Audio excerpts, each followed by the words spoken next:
ADHD के treatment में methylphenidate और एटोमोक्सिटिन स्टिमुलेंट्स का प्रयोग किया जाता है।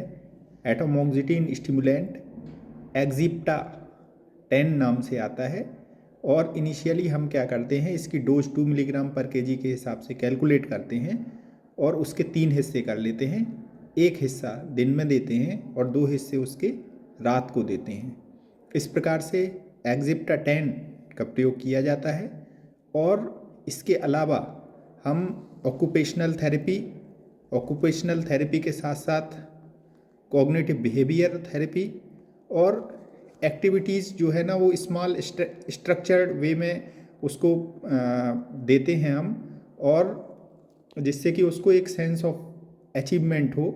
और इसके अलावा इसमें बहुत सारी अन्य जो इम्पोर्टेंट रोल हो जाते हैं, उसमें से प्रमुखतया जैसे कि जो ट्यूशन टीचर है, घर का वो मेंबर जो बच्चे को हेल्प करता है, उसको इनकरेज करता है, उसकी सहायता लेना और उसके साथ इमोशनल जो अटैचमेंट जो व्यक्ति दे सकता है, वो एक अच्छा उसके सुधार के रास्ते में एक सहायक सिद्ध होता है।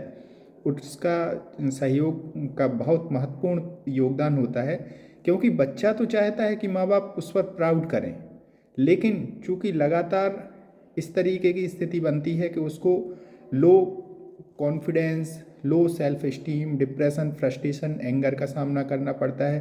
कुछ बच्चे इसमें से ऑटिस्टिक भी होते हैं और ऑटिस्टिक बच्चों की समस्याएं और भी अलग तरीके की होती हैं। लर्निंग डिसेबिलिटीज़ खास तौर पर जो जुड़ी हुई रहती हैं, जो किसी खास विषय से भी संबंधित हो सकती है उसकी लर्निंग डिसेबिलिटी। इसके अलावा कंडक्ट डिसऑर्डर्स का भी सामना करता है बच्चा। इसके अलावा जो अपोजिशनल डिसऑर्डर होते हैं, जिसमें कि बच्चा जो रहता है गुस्से वाला और बदतमीज हो जाता है, इस तरीके की स्थिति जो है ना उसकी, वो एक मानसिक तौर पर एक साइकिल से गुजर रहा होता है। तो उसको केवल दवा की ज़रूरत नहीं होती है, दवा के साथ साथ उसको एक एक ट्यूशन टीचर या अच्छे मार्गदर्शक, अच्छे साथी, अच्छे इमोशनल सपोर्ट वाले व्यक्ति की ज़रूरत होती है। यह भी प्रायः देखा गया है कि ऐसे जो बच्चे रहते हैं बड़े होकर के, इनकी जॉब चेंज का रेट ज़्यादा होता है। इसके अलावा इनके रिलेशनशिप्स भी चेंज होते हैं। एक सिचुएशन भी बनती है जैसे एक्सीडेंट वगैरह की, इनके साथ जो है ना ज़्यादा सिचुएशन बनती है। इसके अलावा ये जो है ना एडिक्शन की ओर भी अग्रसर हो जाते हैं। किसी जांच की ज़रूरत नहीं पड़ती है, सीटी या एमआरआई की कोई जांच की ज़रूरत नहीं पड़ती है। बस इसके जो 3 मेन सिम्टम्स होते हैं, जिसमें कि अटेंशन की कमी होती है, इम्पल्सिविटी होती है और हाइपर एक्टिविटी होती है। तो इसके कारण से जो है ना हम इनको डायग्नोस करते हैं और इसका उपचार करने का प्रयत्न करते हैं।